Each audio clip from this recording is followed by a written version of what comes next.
how are you? I hope you're all having a fabulous day wherever you are. It is a nice day today. It is sunny. I thought I would talk about my most recent reads, my recent books that I have read these past couple weeks. I've actually been in such a big book slump. Probably all of February and March was very hard for me to get back into books.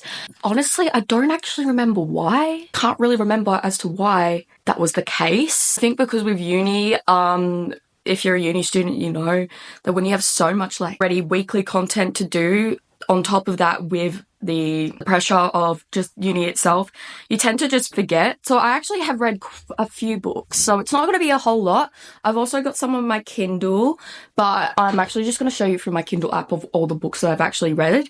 So I'm going to start off with the physical books that I've read. They're all a little bit over the place. I'm not someone that truly like deciphers the whole meaning of the whole book and every little annotative part. I'm not that type of reader. I'm just the type of reader that just enjoys reading. I love reading. I love escaping into books, and thought it would be a bit different and explore books on my channel here. And let's get started. So I'm a very big fantasy romance girl. I love, the ACOTAR series, the Fourth Wing, all of that. I love those books, but obviously I read those last year. But I'll go into the ones that I've read this year. I actually haven't read the second Divine Rivals book. So this is Ruthless Vows. I love the artwork. I think it's just absolutely gorgeous. And I finally read this book, and what did I give the star out of 5? I kind of base my star ratings off the same way that Steph Boa does as well. Let me have a look.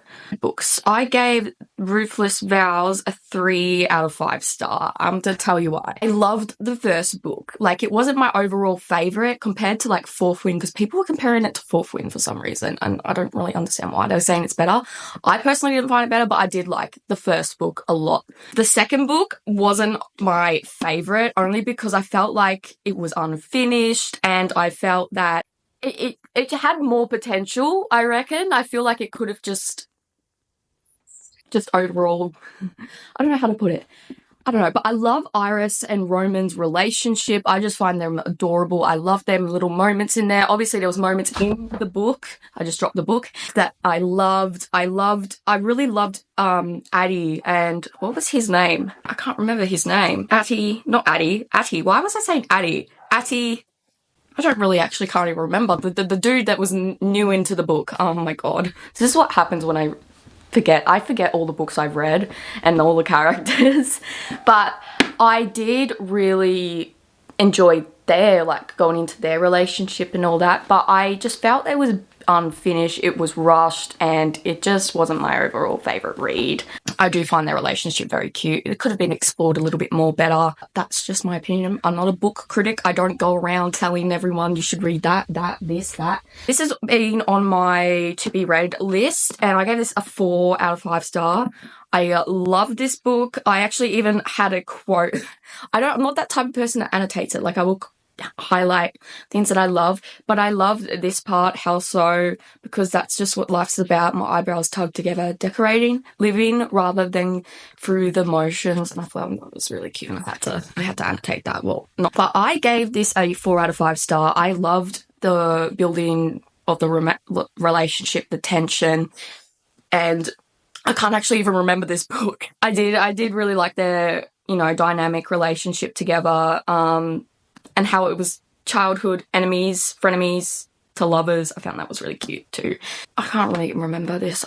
This was probably my first read back into reading in end of March, April. Another book that I read is Scarred. So we actually have this indie, small, smart romance bookstore near where I live, and it's solely based on smart books, which I love. I picked this one up because it sounded so interesting. I'll read the blurb to you. He's inherited billions, but he must leave home and family to claim it. She's no longer a captive, yet will she ever be free? Austin Bridger is struggling to keep his seaplane business afloat and help his ailing mother when his father... So basically, this one was about this guy, Austin, that's his name, inherits his father's money, but in order for him to actually get it, he has to go live on a ranch or something, and he has 2 other half brothers and they have to be there as well, and they have to live there for a year. And that, what did I give this rating? I gave it a 2 out of 5 star. Look, the blurb and like what it sounds like sounds really good. Oh, and the girl in this, she was held captive for like 5 years or something somewhere. Like, just the sound of it sounds like absolutely amazing. They meet and all that, blah, blah, blah, blah. But I felt that it was very rushed. The relationship. I felt the relationship very rushed. I felt the book itself rushed, and I felt like a lot more could have been explored throughout the whole entire story. And there's like other series, like books to it as well. But I just felt like, you know when there's just the one thing missing in the book? Yeah, it's a quick read. It is a quick read. I just felt like, and the pages are like very easy to read.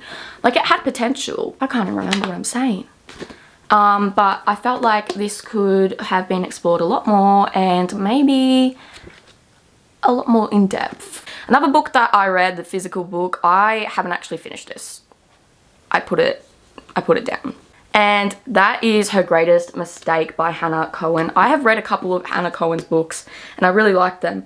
This one, I don't even know why I stopped reading this book. I just didn't find any interest in it. I felt it quite boring. Like, I love the sound of the characters, but I just found them quite boring. I actually can't remember why I put this down. This is just, yeah. Now I'm going to go through my Kindle books, but I'm just going to read them on my phone. So, oh my god. I read this. It is, oh my god, by Christina Lauren, The Exception to the Rule. If you really want a quick read, you need to read this one. And it was so cute. I gave this like a very good star rating. Yeah, I gave it 4 and a bit star rating because I felt it was a quick read. And basically this couple, well, boy and a girl, they both, he accidentally emails her when they're in high school, and then it's on Valentine's Day, and it's kind of this back and forth each year. They email each other, you know, Happy Valentine's Day. And it's like happens for like maybe 10 years they do that back and forth. And then they realize, you know, after 10 years they want to meet up, and then turns out that they went to, you know, they live in the same city, and it's just really cute. I don't want to spoil it, but I really enjoyed it. I loved seeing how quick of a read it was, especially because it's by email form. You see it in email form, but it does go into like the not email form when like they're actually speaking face to face as well. But I just found it was such a quick read, so cute, and I love both characters, so definitely highly recommend. Another one I read was When We Lied. I don't know if you noticed this, I love hockey romances, and this one's by Claire Contreras. I don't know, this one. And I gave that a 4 and a bit stars, and I really like that book. So he doesn't do any hookups. It's the classic, you know, star athlete who doesn't do relationships, just does a hookup, yeah, etc. And then he just on her mind. And it's also got a little bit of like crime in it, which I love. If you don't know, I study criminology and I'm obsessed. That sounds crazy. I love, you know, all things like crime. I love crime shows and all that, but adding that crime into that, figuring out how his sister died, and then it was such a good read. I love that book. See, as you can tell, I'm not like a person who deciphers books too much, but now thinking of it, I really want to, but no, I'm not that person. Another book that I have read was, when did I read this? Was Long Shot by MJ Fields. Those are the reads that I've read so far. A lot of the books that I have started, I just have not finished, as much as what I read for Her Greatest Mistake. I haven't actually, like, I read more into that than all the other ones, but I'm going to share a bit of did not finish reads. But I am actually also in the process of reading other books as well, like more self-help books. I'm reading at the moment Everything I Know About Love by Dolly Alderton. I don't know how to say her name properly. I'm also doing an inner child recovery workbook because I'm really wanting to, you know, heal myself and heal my inner peace. Another one that I haven't finished reading. I started so many of these books I've just started and I just I can't finish reading because they're just so bad, or they just bore me. If you have any recommendations of books that you have recently read or that you love, I've read like all the Akata, I've read Infernal Devices, The Mortal Instruments. Oh my god, those were like my favorite growing up as a teenager. But if you have any recommendations on books that you've recently read, I would love to know about some. I don't know if any of this video makes any sense, but anyway, those are my recent reads. I want to do more videos like this, speaking about books, and if you like books, lifestyle, makeup, vlogs, get ready with me, all that type of content, you should definitely subscribe and also like my channel. And I'll see you in the next video. It was a very quick video, but yeah, and yeah, I'll see you next time.